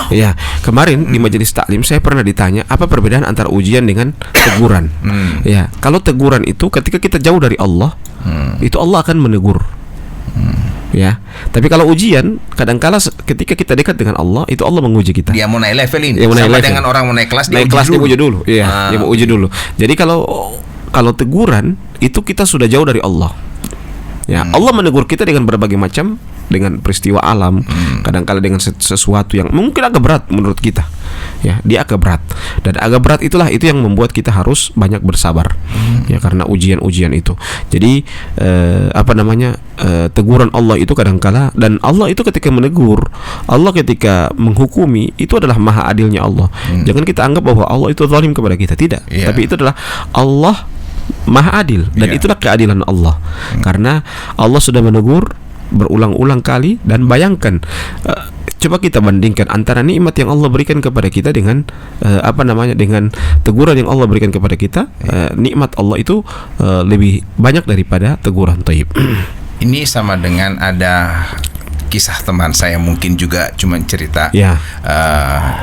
Ketika dia menikah, selalu meninggal istrinya. Meninggal istrinya. Kemudian dia berkeluh, Utiti cobaan atau bau Mama Rosa. Astagfirullah. Soalnya tim hidup Monika mati tim itu ali. Mati. Akhirnya dia berkeluh kesah. Engke popo iya maton cobaan ton Marosa Paling juga balas kamari. Titi harap membawa botamani Muhammad Saleh atau Titi mau atau muruka Baik, pendengar yang sama dirahmati Allah Subhanahu wa taala. Ada semacam sedikit masalah ketika kita mau mencoba untuk bergaul dengan teman yang lebih baik, mungkin yang ilmu agamanya lebih di atas daripada kita. Kemudian ada yang mau belajar agama. Ketika dia bertanya sesuatu tentang agama itu, dan akhirnya dia katakan dari Pemapu Guru itu di Pomodelo. Ini bagaimana ini Ustaz? Di Pomodelo itu kadang-kala dilihat dari sisi emosinya. Emosinya belum stabil. Itu bahasa di Pomodelo. Di Pomodelo itu karena dilihat ini orang emosian. Sementara ilmu yang dikasih ini untuk sabar. Baru kemudian dia emosian pasti tidak pas. Itu namanya di Pomodelo. Atau misalnya bahasa di Pomodelo itu misalnya begini, dia memberikan nasihat pernikahan sementara dia sendiri belum nikah. Berarti itu namanya di Pomodelo. Lolo yang mau nasihat pernikahan, tim Windu mau menikah mau cerai-cerai. Lolo nikah. Kita ke penanya selanjutnya yang sudah di line telepon. Assalamualaikum. Waalaikumsalam warahmatullahi wabarakatuh. Kedua lo Pak Ketua. Kedua lo. Olah tiap bukti terkait dengan yang tadi. Ada perempuan yang ada tanda-tanda oditobo itu. Tinggabu olo mau pangkolama tinggabu. Setiap menikah pasangannya meninggal. Tanda-tanda seperti itu memang ada di mana-mana. Ada ada orang malah melihat garis tangan kaliboti malikaya karena memang lebih garis tangan bagus. Ada tanda-tanda lahir seperti itu. Walau menurut agama, walau ta lilingo dulu, lingo lima kepala angin atau lingo di muka itu kepala angin. Oke. Baru ada lagi. Yang arti tama omo pehu. Mau turun ke laut, lo dunggai lo tapi to. Dari so. mau tapu poli muruka poli berarti tapi orang yang dalam keadaan lo unggalo tapeng mau lampu tali atau patali atau mau turun ke laut lo oleh PPAT poli marasa mana anak tanda seperti itu kira-kira menurut agama seperti apa. Kemudian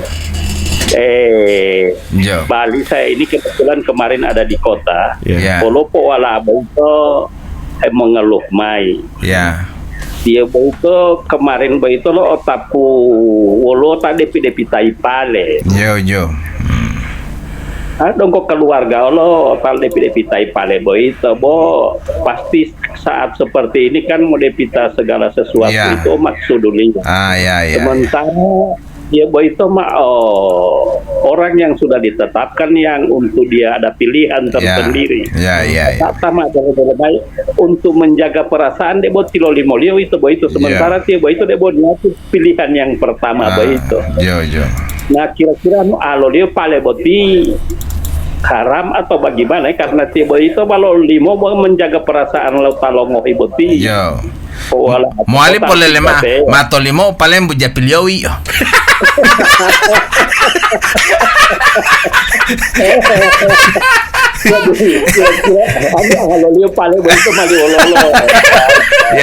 Terima kasih Pak Mus, 3 pertanyaan Waalaikumsalam warahmatullahi wabarakatuh. Pak Mus Moha yang pertanyaan tadi Yang pertama, kadangkala memang itu Allah memberikan kepada kita tanda-tanda. Tanda-tanda. Jangankan sama manusia, di bulan pun ada tanda-tanda. Ada, kalau istilah orang Gorontalo kan paya-payango. Jadi 12 bulan itu ada paya-payango 4 bulan. Ampa bulan itu yang kata Allah apa? Jangan kalian buat zalim di 4 bulan itu. Jadi bukan masalah bukan masalah jurumuluka ini, tapi memang Allah yang bilang sendiri. Allah yang payang sendiri. 4 bulan itu jangan kalian zalim. Bahkan Imam At-Tabari dalam kitab tafsirnya menjelaskan bahwa 4 bulan itu kata Allah yang dimaksudkan kata Allah itu apa? Apabila kalian melakukan kebaikan pada 4 bulan itu, maka Allah akan melipat gandakan pahala. Kalau kalian buat dosa, maka Allah akan lipat gandakan dosa. Itu maksudnya 4 bulan yang payang gaga. Jadi adapun demikian di kalangan manusia pun demikian. Kadangkala ada memang mohon maaf Allah kadangkala menegur dengan teguran-teguran seperti itu. Bukan berarti itu adalah kenapa kita ditegur oleh cicak itu tidak boleh kita turun. Bukan karena turun, tapi karena apa? Karena itu cicak itu kan yang sempat memberitahukan. Memberitahukan kepada orang-orang kafir, bahkan Nabi itu memerintahkan kita untuk membunuh cicak itu. Jadi kadangkala cicak itu juga memberitahukan yang baik. Bukan berarti kita percaya bahwa kepada selain Allah, tidak. Tetapi kadang Allah memberitahukan kepada kita hal-hal yang seperti itu yang di luar dari nalar kita. Seperti yang tadi itu ada pertanyaan ketika ibu-ibu yang setiap menikah dia meninggal suaminya, tiap meninggal akhirnya si ibu itu mengatakan utiti cobaan atau Mama Rosa. Ini sudah tanda-tanda apa memang tidak akan pernah mendapatkan? Tidak begini, kan begini, hidup itu kan suami itu kenapa dia tujuan nikah itu kan sakinah. Berarti ada ketidakcocokan. Ketidakcocokan itu bukan cuma dari sisi lahirnya, tapi dari sisi batinnya. Jadi ada lahir yang bisa NTPV zen, tapi dari sisi batin tidak cocok. Dia bertolak belakang. Sehingga mohon maaf ada orang yang menikah bukan justru kan ada orang menikah. Ada orang bilang tidak ada sejarah orang menikah yang ketika dia menikah aja susah. Betul. Ada juga orang yang menikah justru jadi susah. Karena apa? Karena batinnya tidak menyatu. Cuman lahirnya dia lihat dan dia nilai dari sisi face-nya, gagah cantik ini orang, laki-laki juga ganteng ini orang. Tapi dari sisi batinnya tidak cocok. Baru mau kawin ulang. Mau kain ulang kalau tidak cocok bagi itu. Kadang kala mohon maaf ya, kadang kala memang ada di beberapa suku. Berarti orang yang kita kain itu bukan kita orang pejodoh. Bukan mau putih mandili kau ya buku jajo dulu. Tersiksa kita pe batin, mau kain ulang bukan masalah batin nafkah batin ini. Tapi kan ada kecocokan lahir, ada kecocokan batin. Kecocokan lahir itu kan orang lihat, oh ini ganteng, oh ini cantik. Itu kan parasnya bagus, indah. Itu kan kecocokan lahir. Ada kecocokan batin. Kecocokan batin itu seperti dia nikah, dia tiap kali nikah pasti DP pasangan hidup itu meninggal. Berarti memang ini orang dapat nikah dengan orang yang tidak cocok dan tidak tapagar bagus. Jadi memang orang seperti itu. Menurut agama bagaimana itu pertanyaannya di Pak Mus? Bagaimana menurut agama Islam? Apakah ini memang sudah jadi takdir setiap manusia atau bagaimana? Dia ditakdirkan demikian. Tapi laki-laki memang harus hati-hati juga dapat perempuannya demikian. Karena tidak lama DP hidup. Wanu mapo otolu tialo nikah lapata lo popawate tipe itu aja. Dia belum mapo nikah. Karena dia mau tipateti alit dua. Itu pertanyaan kita agak sedikit persingkat, tapi insya Allah kita akan bahas lagi pada pertemuan. Pertanyaan kedua, Ustadz. Yang mana itu ya? Saya sudah jadi lupa. Oh iya, pemberian orang. Begini, kalau dia dikasih karena keluarga, bisa saja itu keluarga. Tapi kalau dia dikasih karena suruh pilih, nah ini baru jadi kemudian kita tidak pilih, bisa jadi ya haram. Jadi kita lihat dulu dia kasih karena mungkin karena status keluarga, atau kalau dia ikhlaskan, oke. Jadi dia tanya duluan. Ini baras ini ente kasih pak ana untuk pilih pak ente, atau ente ikhlaskan buat anak, atau status keluarga. Jadi kalau ente mau kasih ini baras pilih, belum maapu matoli mau pale mau dia pilih iyo. Ini alhamdulillah pertanyaan Pak Mus. Masih ada satu pertanyaan di tengah-tengah tadi, pertanyaan kedua, tapi saya sedikit lupa. Insya Allah kita akan bahas. Saya coba pikir-pikir dulu, mungkin insya Allah dapat. Ingat cuman semua waktu aja Nisha. Insya Allah kita akan bahas kembali. Dan kita tutup dengan bacakan doa kafaratul majelis. Subhanakallah bihamdika asyhadu an la ilaha illa anta astaghfiruka wa atubu ilaik. Wassalamualaikum warahmatullahi wabarakatuh. Assalamualaikum warahmatullahi wabarakatuh. Alhamdulillahi Rabbil Alamin. Wassalatu wassalamu ala asrafil anbiya'i wal mursalin Sayyidina Maulana Muhammadin wa ala alihi wa sahbihi ajma'in. Pendengar yang sama dirahmati Allah Subhanahu wa ta'ala, tiada kata yang paling indah, kalimat yang terucapkan pada malam hari ini kecuali ucapan alhamdulillah, puji syukur kehadirat Allah Subhanahu wa ta'ala. Malam ini setelah kita melaksanakan sholat maghrib, kita kembali diberikan nikmat oleh Allah Subhanahu wa ta'ala untuk mendengarkan mohimah Isya, memperoleh hikmah menunggu ajan Isya. Dan seperti biasa kita akan bersama Bapak Ustadz Robianto Ibrahim. Kita akan melanjutkan beberapa pertanyaan yang sebelumnya tidak sempat terjawab, tapi kita akan persilahkan juga Pak Ustadz untuk melakukan ataupun memberikan mukaddimah. Dan untuk para pelanggan, untuk para pendengar maksud kami di 085171664994 untuk bisa berinteraksi dengan Pak Ustadz pada malam hari ini. Kita langsung Pak Ustadz dulu. Bismillahirrahmanirrahim. Assalamualaikum warahmatullahi wabarakatuh. Waalaikumsalam. Alhamdulillahi rabbil alamin wal aqibatu lil muttaqin wa la udwana illa 'alal zalimin. Asyhadu an la ilaha illallah wahdahu la syarika lah wa asyhadu anna Muhammadan 'abduhu wa rasuluhu la nabiyya ba'dah. Allahumma salli wa sallim ala sayyidina Muhammadin wa ala alihi wa sahbihi wa man sara ala nahjihi wa iqtafa atharahu ila yaumi al-qiyamah. Para pendengar Cahaya FM dimanapun Anda berada, alhamdulillah kita bersyukur kepada Allah Subhanahu wa ta'ala. Pada malam hari ini kita masih berjumpa kembali, masih dalam pembahasan racun hati. Kita sudah pada poin yang terakhir adalah kathratul isyrah, banyak bergaul. Banyak bergaul ini sebuah hal yang akan merusak hati kita, dan hati itu seperti wadah, tergantung apa yang diisi. Kalau yang diisi adalah kebaikan, maka hati pun menjadi bersih. Begitupun sebaliknya, kalau yang diisi hal yang kotor, maka hati pun menjadi kotor. Ya, maka yang dilarang atau yang menjadi racun hati itu adalah ketika hati itu diisi dengan hal yang kotor. Kalau hal yang baik, tentunya dia tidak akan merusak hatinya, bukan malah justru dia meracuni hatinya, tapi dia membuat kebaikan pada hati itu. Ya, seperti orang yang banyak bergaul, dia bergaulnya dengan orang-orang baik, dia bergaulnya di majelis-majelis ta'lim, dia bergaulnya di tempat-tempat kebaikan yang lainnya. Maka selama dia bergaul di tempat-tempat yang demikian, maka hatinya akan terisi dengan hal yang baik. Maka kalau hatinya terisi dengan hal yang baik, maka tentunya kebaikan pun akan memenuhi dalam hatinya. Sebaliknya, kalau dia sering datang ke tempat maksiat ataupun bergaul dengan orang-orang maksiat, dan kemungkinan besar dia akan dipengaruhi dengan kemaksiatan tersebut, maka hal itu adalah hal yang terlarang, ya, karena dia akan merusak hatinya. Taib. Baik, sebelum kita langsung ke pertanyaan, tapi saya sebelumnya melanjutkan pertanyaan yang sempat dipertanyakan oleh Pak Ketua Basnas.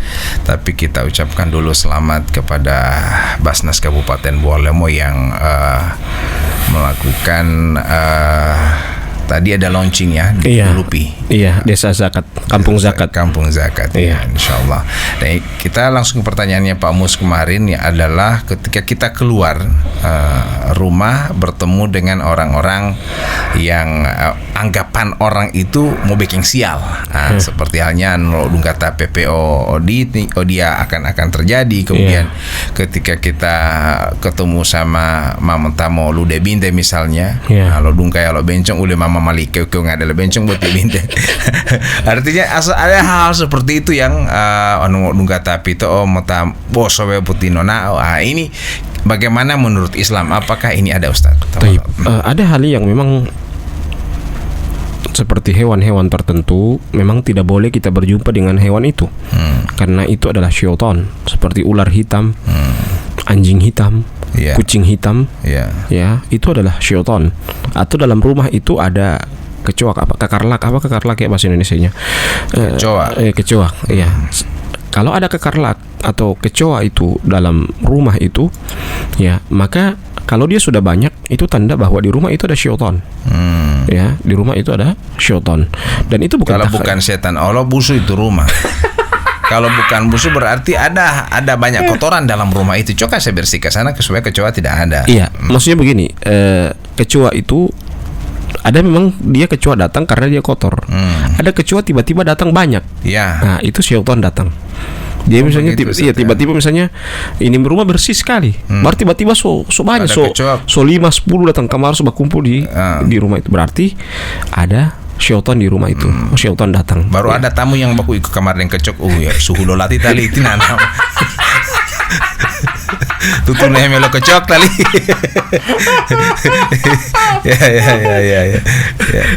Jadi ada memang hewan yang demikian, ya.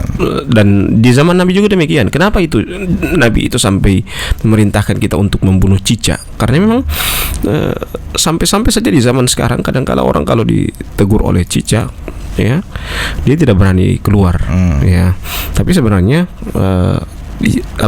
cicak juga itu kalau ketika menegur, kita tinggal mengatur posisi kita banyak berdoa. Jangan juga ketika kita ditegur oleh cicak kemudian tidak jadi berangkat. Ya, saya pikir-pikir juga kalau misalnya bandara itu semua berangkat jam 6 baru gara-gara cicak ada tegur, tidak jadi dia berangkat bukan gara-gara dengar sama cicak. Jadi usahakan juga kita harus melihat. Sekarang kembali kepada kalau kita ketemu dengan orang, mohon maaf ya, orang-orang yang cacat, ya, bukan berarti itu tanda bahwa kita ada kesialan, ya. Tapi kalau ada memang beberapa hal yang memang kita harus, makanya kalau turun, ya, kita harus pepihe turun, ya. Maksudnya dikasih bagus bye-bye, ya. Diperbagus cara kita turun mencari rezeki. Ya, caranya bagaimana? Kita sholat subuh, ya, atau misalnya ya diperindah semuanya. Kita usahakan di rumah tenang, jangan di rumah babakalai, Dia misalnya Ustaz mamalahu tubela patah kemudian ketemu dengan orang seperti itu, apakah kita orang tunda pekerjaan ini, kita orang tunda perjalanan? Tidak, tetap kita harus tetap jalan terus. Bismillahirrahmanirrahim tuh semua Ustaz ya, begitu ya. Ya, kalaupun kayak macam tadi ada hewan-hewan tertentu, ya tentunya kita harus menghindar, dan itu pelajaran besar bahwa kadangkala juga perjalanan kita tidak mesti itu akan mulus, pasti akan ada halangan, rintangan yang akan kita lalui. Ini pertanyaan Pak Mus mudah-mudahan bisa terjawabkan, dan kalau masih ada pertanyaan lain bisa ditanyakan di line telepon. Tadi ada ada yang mau bertanya ini di Kanani di alun-alun, silakan kembali bertanya, mencoba untuk masuk di line telepon, silakan kami undang kembali. Yang lainnya juga dipertanyakan. Ini ada pertanyaan dari kami Ustadz ya mengenai bergaul ini. Memang bergaul, tapi bergaul yang baik itu tidak akan merusak yang namanya hati kita. Tapi bisa saja kita tujuannya bergaul dengan orang baik, tapi ketika kita sudah di dalam, di sana akan muncul ghibah, muncul menjelekkan orang lain. Tapi tujuannya kita, ini kalau sudah di sana seperti itu bagaimana Ustaz? Taib. Alangkah lebih bagusnya cara kita menolak juga dengan kita diam. Ya, jangan justru malah kita menyambut ghibah itu. Alangkah lebih bagusnya kita diam. Ada ghibah, ada namimah atau mengadu domba, maka kita diam. Ya, diam itu tanda bahwa kita tidak setuju. Jangan justru malah kita menyambut. Ya, taib. Ya, kita ke pertanyaan selanjutnya. Assalamualaikum. Waalaikumsalam Pak Ustadz, Pak Guru. Langsung pada pertanyaan. Bagaimana hukumnya kepada orang atau orang tua yang melantarkan anaknya? Baru yang kedua, untuk bergaul sudah biasa di kita semuanya. Bergaul ini dengan tujuan untuk silaturahmi. Nah, kalau misalnya sudah orang yang biasa memutuskan silaturahmi itu, bagaimanakah hukumnya? Terima kasih. Wassalamualaikum warahmatullahi wabarakatuh. Waalaikumsalam warahmatullahi wabarakatuh. Taib. Pertanyaan pertama, bagaimana hukumnya orang yang melantarkan, orang tua yang melantarkan anaknya? Kata Nabi Muhammad SAW dalam hadisnya, kafa bil mar'i ithman ayyudayyi'a man yaqut. Cukuplah seseorang itu dikatakan berdosa ketika dia melantarkan apa yang menjadi tanggung jawabnya. Jadi seorang dikatakan berdosa, kata Nabi apa? Kafa bil mar'i ithman. Cukuplah seseorang dikatakan berdosa ketika dia menelantarkan apa yang menjadi tanggung jawabnya. Kullukum ra'in wa kullukum mas'ulun an ra'iyatihi. Setiap kalian adalah pemimpin, dan setiap pemimpin akan dimintakan pertanggungjawaban atas kepemimpinannya. Orang tua, maka dia memimpin kenegaraan yang terkecil, yaitu keluarga. Maka keluarga itu akan dimintakan pertanggungjawaban. Suami, dia akan dimintakan pertanggungjawaban bagaimana keadaan istrinya dan anak-anaknya. Begitu juga ibu. Ibu akan dipertanyakan bagaimana dia merawat anaknya dengan sebaik-baiknya. Masing-masing akan dimintakan pertanggungjawaban. Semakin tinggi jabatannya, maka semakin tinggi juga, semakin banyak juga hisapnya, semakin lama juga hisapnya yang akan dia pertanggungjawabkan di hadapan Allah. Maka berhati-hati jangan sampai kita menelantarkan apa yang menjadi tanggung jawab kita. Wallahu a'lam. Jadi hukumnya dosa besar. Betul. Jadi menelantarkan anak itu akan termasuk pada dosa besar. Baik, kita pertanyaan selanjutnya. Iya. Ya, kita ke line telepon. Assalamualaikum. Waalaikumsalam warahmatullahi wabarakatuh. Itu dua pertanyaannya. Pertanyaan saya Ustaz. Iya, dari Tijicinia ini Ustaz ya. Iya. Bagaimana kalau kebaikan kita dimanfaatkan oleh orang yang sudah bertanggung jawab, terus imbasnya ke rumah tangga saya ya. Iya. Dan kemudian saya dendam sama orang itu, tapi saya tidak tunjukkan.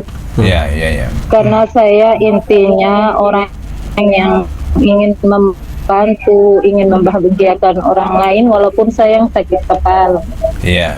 pertanyaan saya, apakah berdosa saya memarahi orang itu dengan secara diam, dalam diam saya artinya, tapi tetap juga saya masih baik-baikan dengan orang itu. Iya. Iya, demikian pertanyaan saya. Assalamualaikum. Waalaikumsalam warahmatullahi wabarakatuh. Pertanyaan kedua tadi dari Ibu Moci apa tadi? Sebelum kita jawab itu, saya solo juga. Iya. Pertanyaan kedua tadi, kita ke pertanyaan pertama dulu ya. Dari Cici nih, apa tadi? Orang yang memanfaatkan kebaikan. Orang yang memanfaatkan kebaikan, ya. Dan kita masih berbuat baik. Dia memanfaatkan kebaikan, kita berbuat baik sama dia, baru kemudian ketika kita berbuat baik, dia salah artikan. Dia mensalah artikan, berdampak kepada rumah tangga. Ya, berdampak kepada rumah tangga sehingga orang ini kita marah sama dia, tapi marahnya diam. Kita marah dengan marah diam.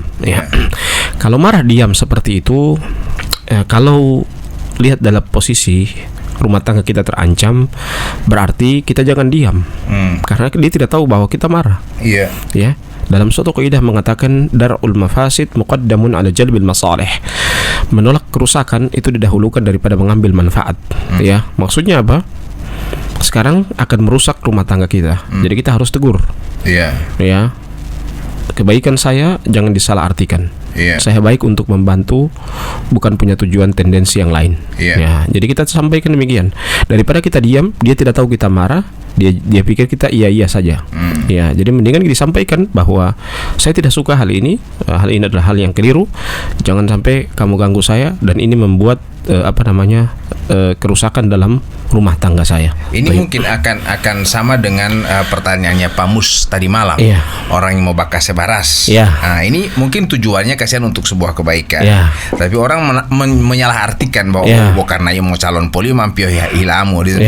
Karena bacalek ente, bacalek ya mungkin sobahe.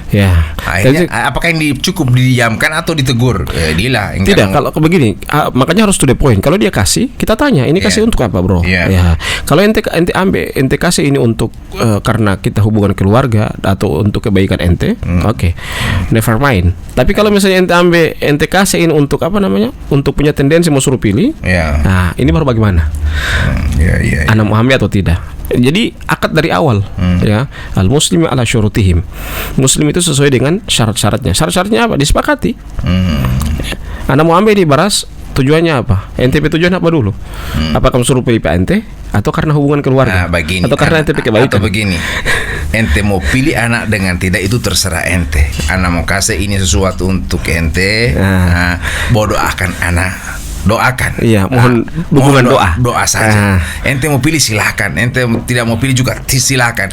Bahwa insya Allah ente doakan mari. Doa saja yang anak mau minta. Ini boleh seperti itu. Kalau begitu boleh, tidak apa-apa. Misalnya talo hialiomota misalnya, pengalaman mau dua alam itu. Hamal mai betul pala lama le mau hita wew kematilah.